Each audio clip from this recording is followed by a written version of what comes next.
OK, it's 6:34. Time to go through some of the headlines this morning with writer and journalist Emma Wolfe and the journalist and author, or writer and journalist, Ella Whelan. I just describe it in different ways. Good to see you both this morning. Before we chat, let's have a look at what the newspapers are covering for you. Well, the Sunday Times says hate, intolerance and arrests as thugs hijack Armistice Day. Mail on Sunday has Michael Gove jostled and abused by pro-Palestine hate mob. The Sunday Mirror goes with right-wing mob in cop clash. Actually, no, that one we're showing there says Saka now. And the Observer says calls grow for Israel to hold fire in Gaza as marchers throng London. Throng? Throng. I thought throng was a thing rather than a verb. I don't know. Can you throng? I think maybe you can throng. I don't know. Yeah, very odd. It's a verb. Anyway, let's go through some of those with Emma and Ella. Emma, let's start with you, should we? Looking at some of the protests. Let's have a quick listen in to, or a quick look at what was happening on the march yesterday. It's not a hate march. I've never seen anything related to what's been reported on hate. Previously, I've marched with Jewish people from all faiths and agnostics and atheists, and so yeah, here again, because I think Armistice Day is the perfect day to march. If nothing else, gosh, how many people actually don't respect the 11 o'clock silence, but want to preach about this being a hate march and that we shouldn't march for peace. So that's why I'm here. Suella Braverman's words just made me want to come out more, because I think she's very hypocritical. Armistice Day is supposed to be about the end of the war, and this is exactly what people are here for. We want to see an end to the war in Gaza. I want them to do a ceasefire and then to put all the effort into negotiations. And it's not up to me. I'm not a Palestinian. I don't live there. I can't say, oh, it should be this, it should be a two-state, it should be a one-state. That's not up to me.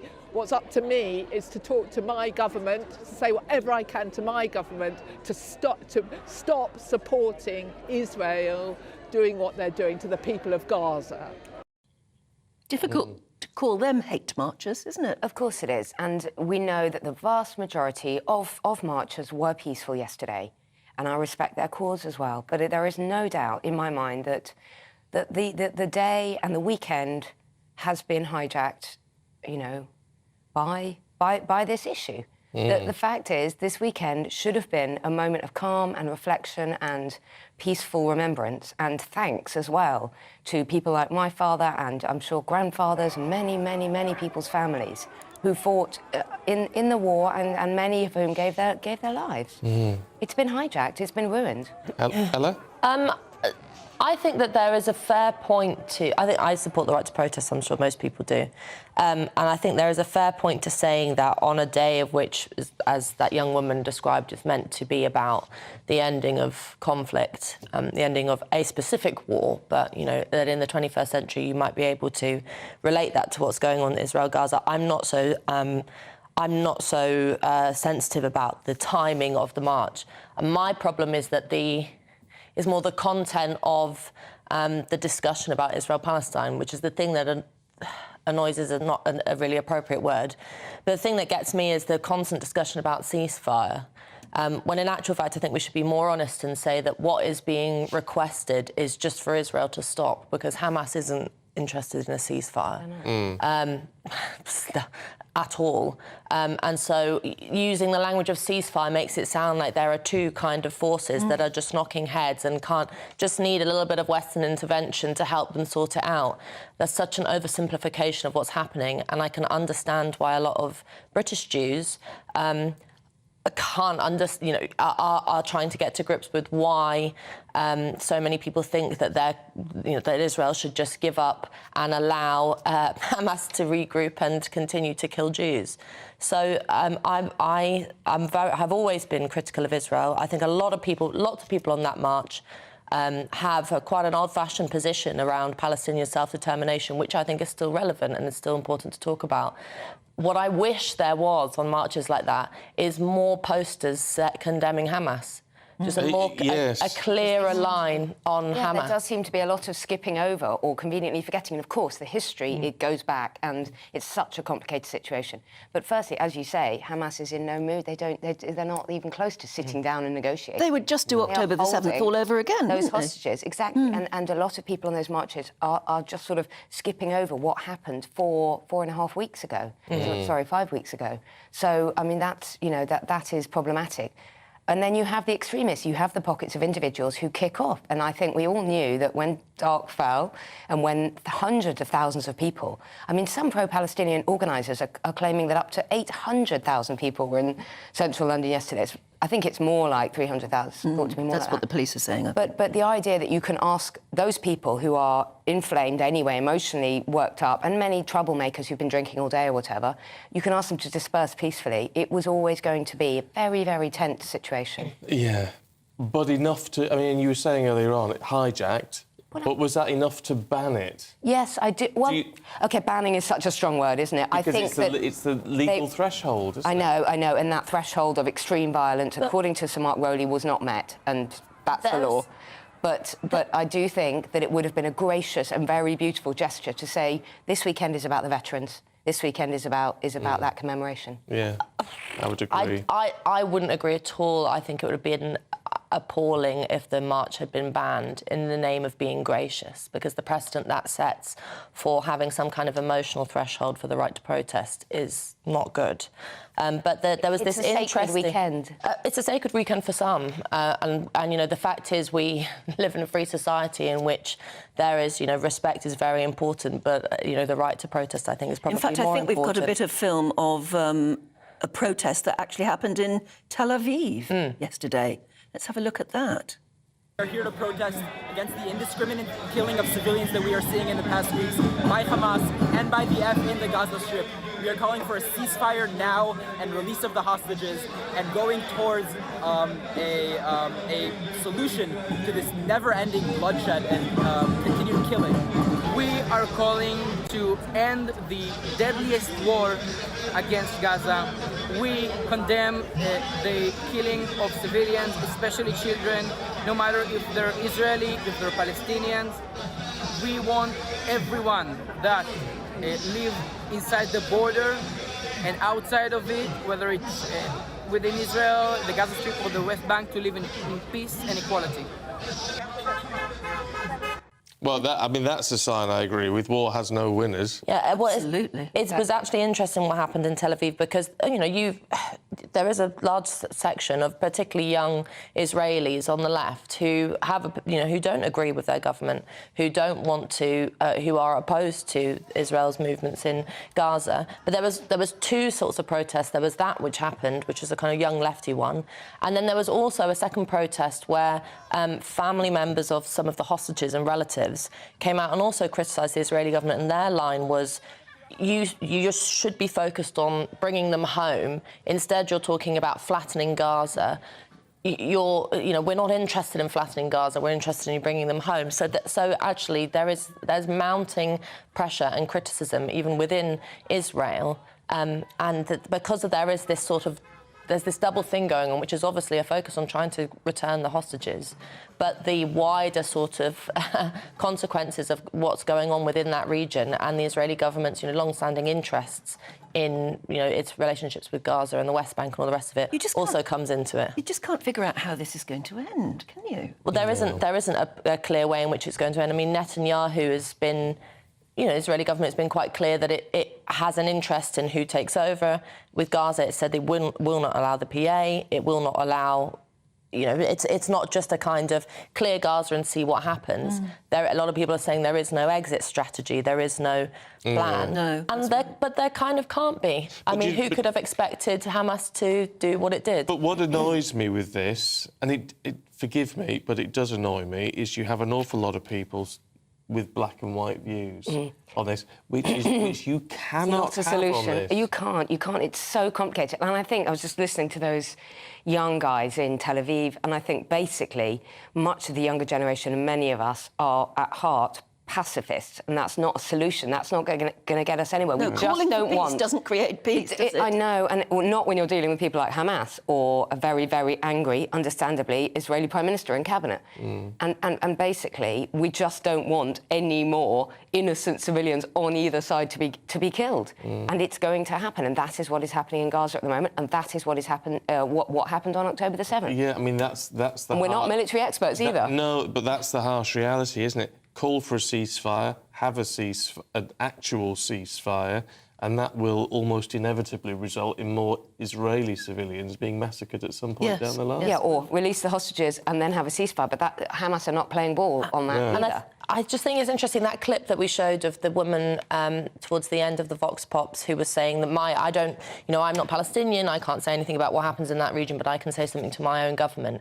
I think that we, outside of Israel and Palestine, we do have a responsibility to think about what happens with groups like Hamas. Growing Islamist threat is a problem in our own country, it's a problem in France, problem in lots of Western European countries. Hamas is part of, that whole ideology of a kind of death cult, particularly anti-Semitic, particularly anti-Western civilization, does things like goes and bombs kids in Manchester or beheads babies in kibbutzes. We should have an interest in doing something about that. Yeah, we need to face up to it. And I think that a lot of the thing that makes me not join those marches, there's a lot of things, but primarily because there just seems to be this unwillingness to deal with the fact that Hamas and Islamism is a serious threat that isn't just the business of Israelis, but is for all of us to think about. Yeah, as was it you, Emma, who said, if that pro-Palestine march had people carrying anti-Hamas slogans, I'd be a lot more sympathetic to it. And we can't ignore the fact that there is growing anti-Semitism, anti-Jewish hatred, anti-Jewish sentiment, let's call it what it is, in this country, and that many, many Jews are feeling threatened and frightened and not coming into central London and not going about their business and not sending their children to school in their Jewish uniforms and all of that at the moment. Yeah. OK, we're going to come back to you in just a second. It is 6:45. If you have just joined us, let's just remind you of the top stories so far this morning. Well, the King, the Prime Minister and dignitaries from around the country and the Commonwealth will lay wreaths at the Cenotaph in London today, where a major policing operation is still in place after those arrests and disturbances yesterday. Well, as we remember those who gave their lives to their country, here on GB News we've also been remembering those who served and survived, looking back at their thoughts and struggles throughout the programme. The conflict in the Middle East dominates our domestic politics as well, while the spotlight moves from the war in Ukraine. We have a former KGB spy in the studio to help us look at the big picture while we're all still at war. That's just after 8. Doctors Without Borders says hospitals throughout Gaza have been under relentless bombardment in the last 24 hours. 11,000 people now believed to have been killed in the Strip. That's according to the Hamas-run Health Ministry. And the race to the White House heats up, with Donald Trump telling a rally last night that if elected again, he would expel those, quotes, horrible, horrible warmongers from government. We'll have expert analysis live from the States in just a few moments.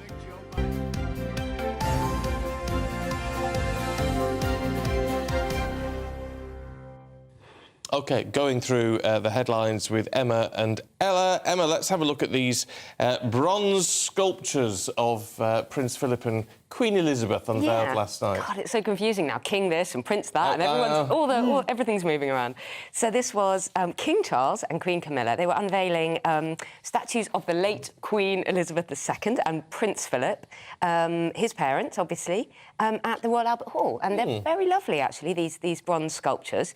They fill a couple of empty plinths at the Royal Albert Hall, which have been empty since 1871, and they're rather charming. And King Charles, who's going to be 75 on Tuesday, I think it's Tuesday, seemed genuinely moved and really quite emotional. Well, you Obviously, would, wouldn't you? I mean, they're his parents, aren't they? Yeah. Yeah, but I mean, he's had to unveil how many millions of statues over the years. He did look very, very moved. He did seem very moved, and they're rather lovely statues, I think. Yeah. In a fitting place as well. Yeah, I think that's really nice, actually.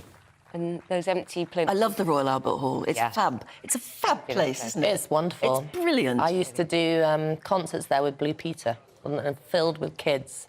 Really? Yeah. Oh, we all got fantastic. Bluetooth badges, and I mean, obviously, I'm, whatever, put aside your feelings about the royal family, they're wonderful statues, Yes, and they at are. a time when there are some very not wonderful statues, particularly in relation to public art, it's quite nice to see something traditional It's quite a and young well queen. executed. I haven't seen it A close young up, but it's a queen. young queen, isn't it? Yeah, and very, very characteristic Prince Philip. He's sort of striding forward in a very Prince Philip way. You're going to come on, let's get on with this.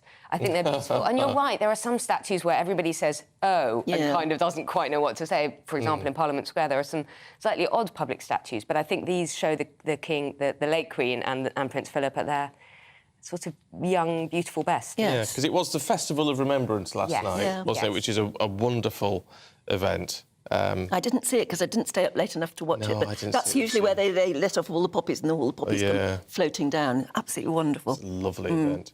It is. Ella, we've got this video. A video of an albino puma. There can't be very many of those around. Well, life goes on, and in Thomas Belt Zoo in Nicaragua and Jogalpa, this very rare thing happened, which is there's only 4 worldwide, and a baby albino puma born. Oh, very cute. And really quite remarkable. Needs a lot of care because of its colouring, it's vulnerable to sunlight, and it won't be allowed to be shown to the public for 3 months, and they have to be very careful with it. But something that's very, very rare. And I was looking at facts about pumas.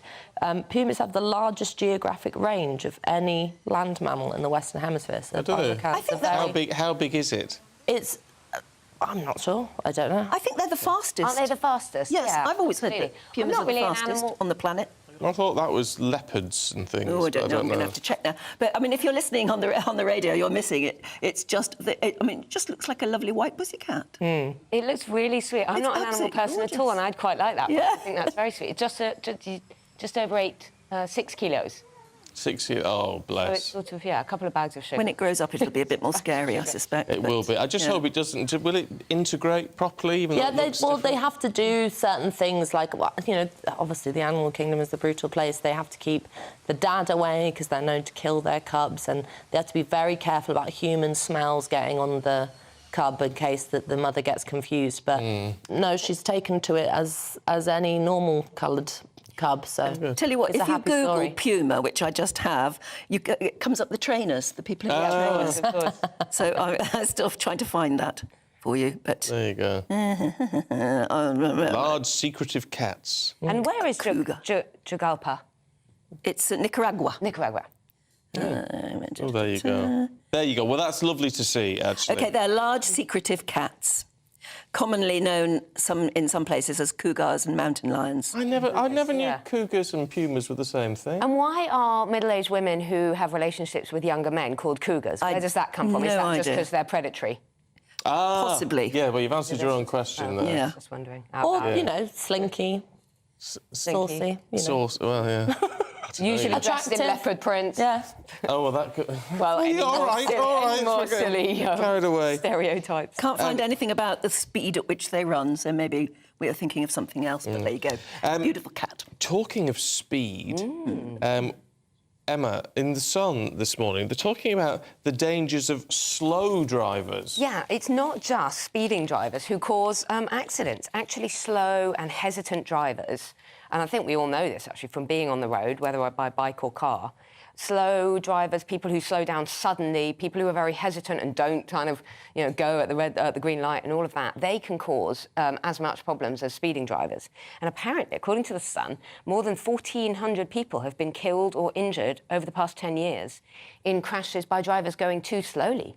So, it's about speed awareness. I think also there's a lot of older people on the road who are very slow and very hesitant. And when you don't kind of maintain that, when you don't maintain a steady speed, that's really dangerous for other drivers, but also for... But a few years ago, I spoke to the late, great Lionel Blair about slow drivers, and he was saying... He was coming on specifically to talk about the fact that we need to be more patient with older drivers. They've got a right to drive, and yes, they may drive more slowly, but we've got to be respectful of that. Yeah, but it is hard when traffic is kind of going at a certain pace. And people are... It's not so much the slowness then, it's, as you said, it's the hesitancy. Hesitancy It's and the a constant probably braking slower and reactions things like that. Yeah, exactly. But also, I think it's other drivers around them, people not being patient, because when you get white van drivers or anyone, cyclists like me, who are getting impatient and other people are getting frustrated, that's when crashes happen, isn't it, really? Do you think maybe it's because there is a lot less... Driving is become a kind of generational thing. There's a lot less people my age and younger who drive. Really? Because, particularly in London, because one, it's too expensive, and two, why would you? But there's a lot of, you know, never mind the older drivers, there's a lot of young people who are... And they just hire a van at weekends to move house or something. Me and my husband always laugh because he's from the countryside, I'm from London. I learned to drive in London, he learned to drive in Devon, and he could not make sense of London driving. He was like, why is everyone so rude and horrible? I said, no, they're not. They just have places to be. Come on, no, they are. No, they are rude and horrible. But it's actually a skill, learning how to be pushy and confident and not hesitant. And I think anyway, I'm not going to go on an LTN rant, but I think that we should, driving is a skill that young people should have. Whether or not they use it, I think a lot more focus should be on driving and the ability to drive. Totally disagree. I think that... And cycling, if you like. And cycling as well, using the roads, but using the roads responsibly. I think lots of young people just hire a car when they need it, when they're going away or they're moving house or something like that. And so you get people that simply haven't got the hours. With driving, it's about getting the hours under your belt, and then you get better at it. It's like anything else. But is this a city-centric problem, if not a London-centric problem? Because I'm from the countryside, and everyone, you know... Oh, you have to? Just about everyone at 17 gets driving lessons for their birthday. Because you needed them. Because you need them. You know how else to get about. Yeah, yeah. So I'm all for driving. I love driving. No, yeah, but that's an age thing as well, because the older you get, the more you hear people saying, I don't want to drive anymore. I hate night driving now. Absolutely hate it. And in the winter, when it's mostly dark, I hate driving in the but even in the dark cycling, and in the wet. In the dark and the wet, it's exhausting. It's very tiring because you're looking at hundreds of glittering lights and traffic and car lights and everything. I know you shouldn't mention cycling on GBNEWS. No, I know you won't go down well. Email in. Shut up. gbviews@gbnews.com. Look, Emma, Ella, thank you very much indeed. We'll see you a little bit later on. Let's get the check on the weather with Jonathan.